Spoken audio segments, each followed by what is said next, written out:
Welcome everyone to Bonifabcustom. Today we're going to be finishing off our knife made from dimes and pennies. I wanted to say first of all, thank you for all your suggestions in the first video of what I should be making the handle out of.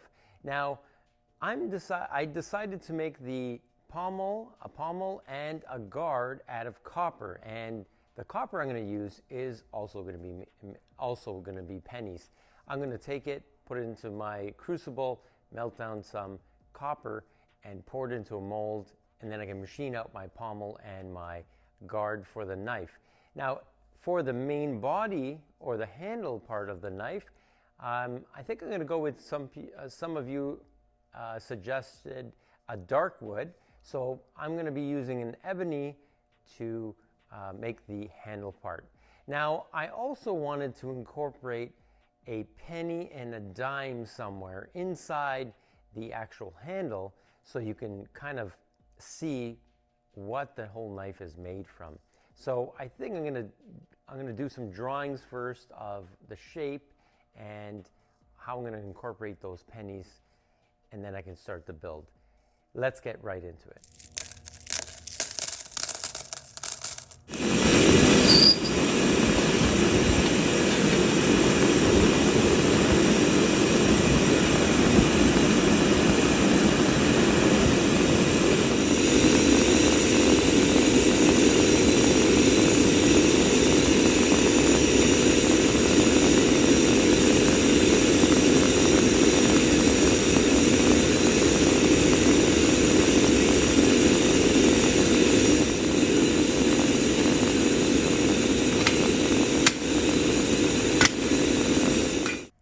So I'm going to be designing some sort of handle, and I'm probably going to be putting on a little guard here.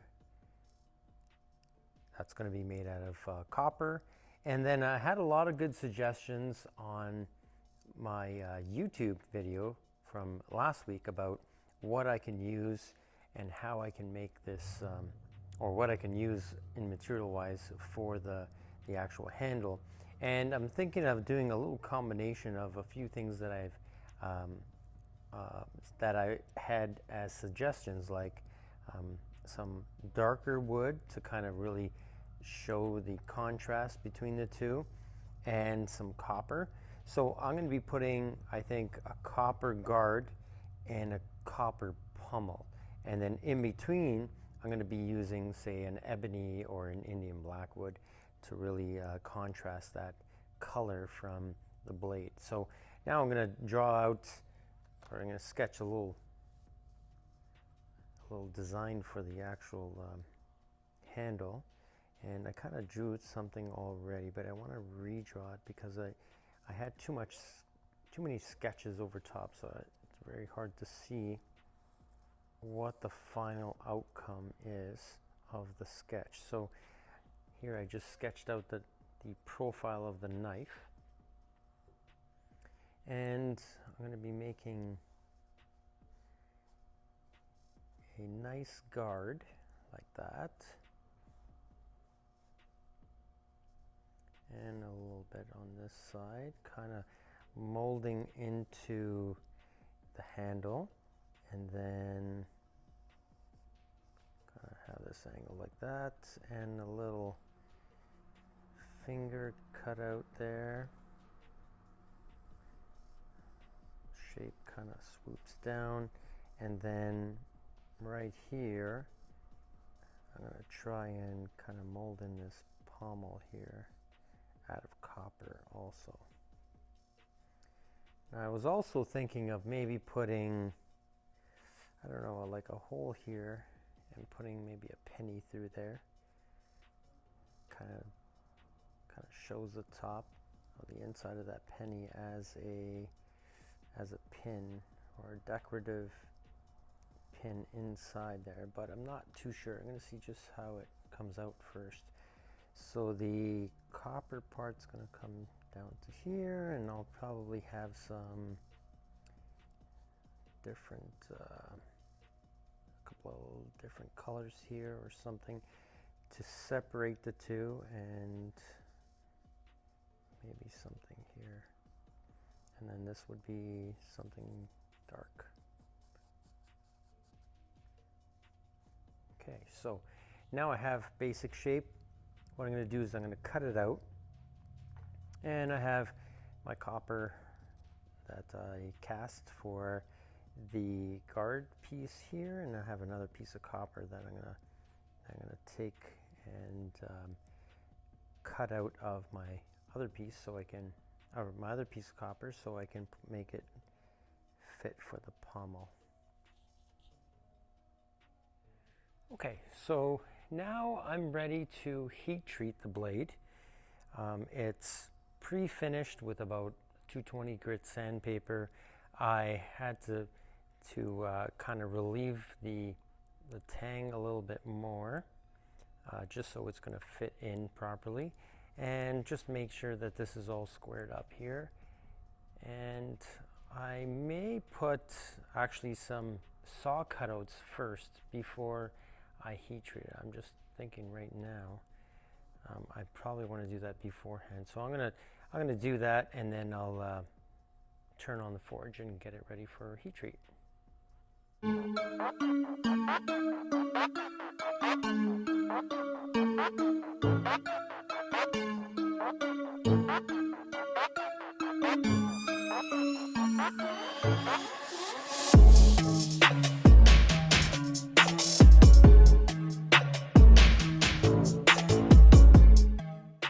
Okay, so the saw is done.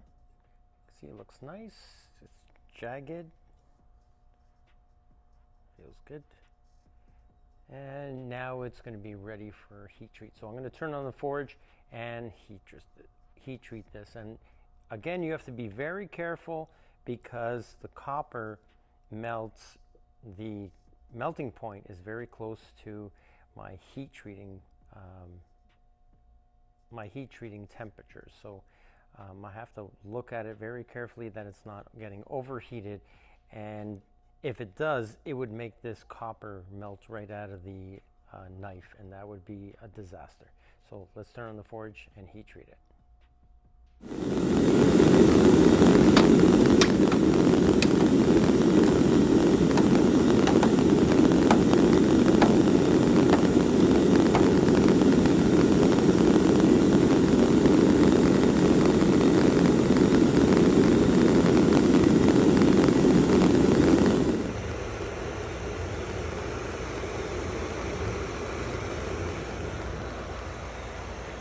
So after heat treat, I finished the knife to about a 220 grit sandpaper, and now I'm going to temper it in the oven for about an hour or so, just to take off some of that hardness and make it more tough. Now I'm going to start working on the handle, and I kind of designed something. After I designed it, I 3D print this template, and I do that quite a bit.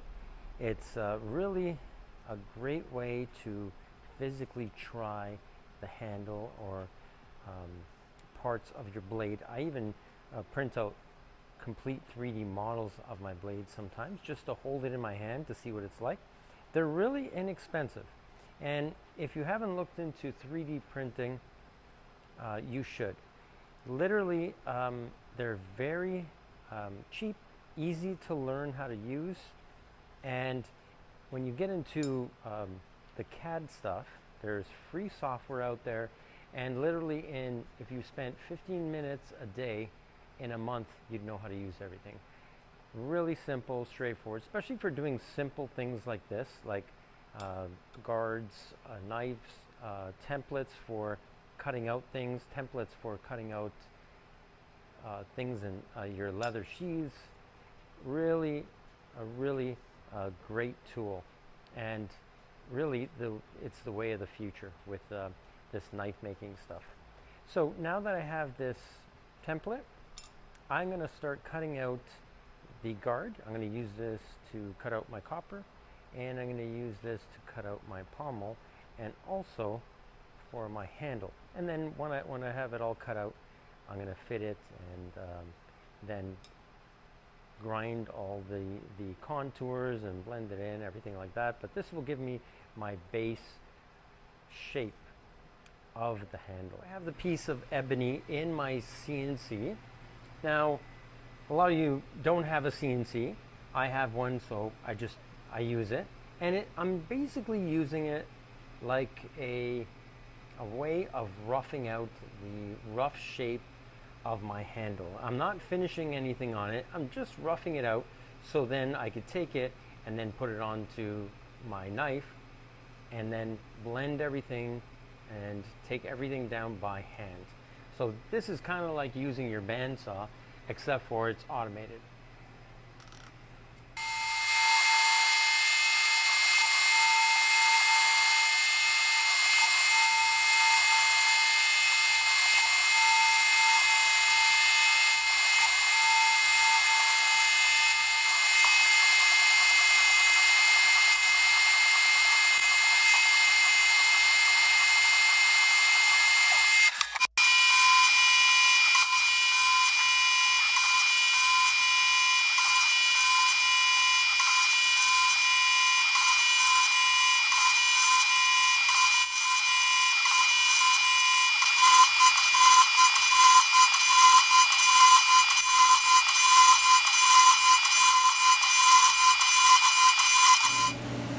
So sometimes when you cast copper, you will get some inclusions like this. After I machined it, I noticed that there's this giant inclusion here, and instead of scrapping this part, the nice part about TIG welding is it will TIG weld.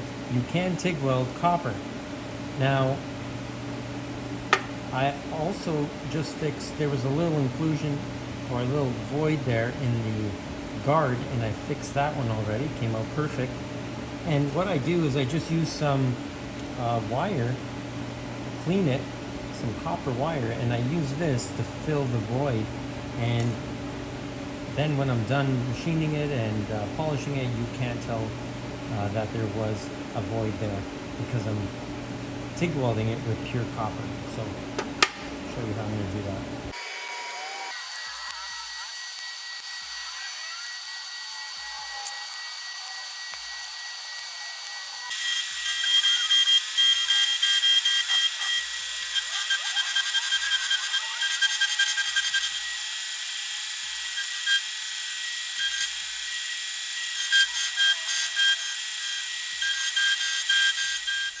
So here are all the pieces now finished for the handle. I got the tang all fitted up. I have the guard. That's where I machined out the pocket for it, and that fits in nicely. There's no gap or anything. Looks good. The handle is made of this ebony wood, and I have a hole in the back for the pommel, and on this side I made a slot for the tang. And this goes in just like that, and then the pommel has this little spigot sticking out, and that goes into the hole like that. So that's how it is, all roughed. And once I get this all glued up, then I can drill a hole here and put a pin in there to hold the pommel. And this section here that I'm going to put the penny in and the dime, it's going to be glued up, and so that should hold the tang inside there really nicely. And then I can start to shape it. But as of right now, I have to glue up each piece, and I might have to do it individually just to make sure that everything lines up properly and is tight.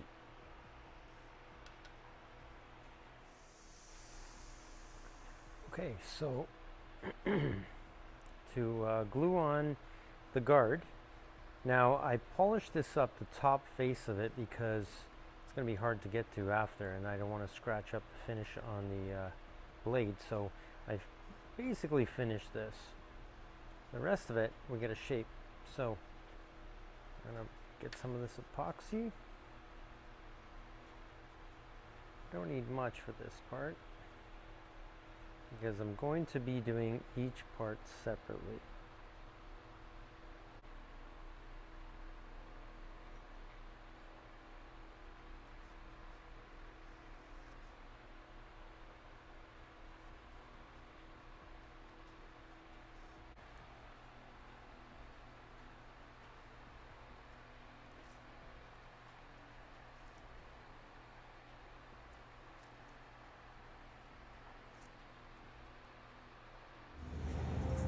So it's the next day and it's all glued up and dry. Now I'm going to start pre-finishing it, or pre-finishing the shape on the grinder, especially the wood, and then kind of blending in the copper pommel and the copper guard all together.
Thanks again, everyone, for watching Bonifabcustom as we made this knife out of pennies and dimes. The Damascus pennies and dimes, it came out fabulous. It honestly, up close, it looks unbelievable.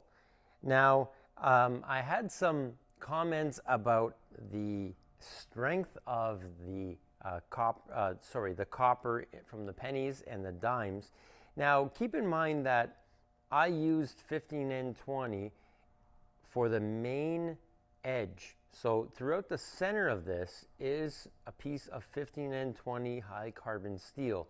So there's no impurities in there, and it's going to give that real sharp edge when I sharpen it, and strength along that.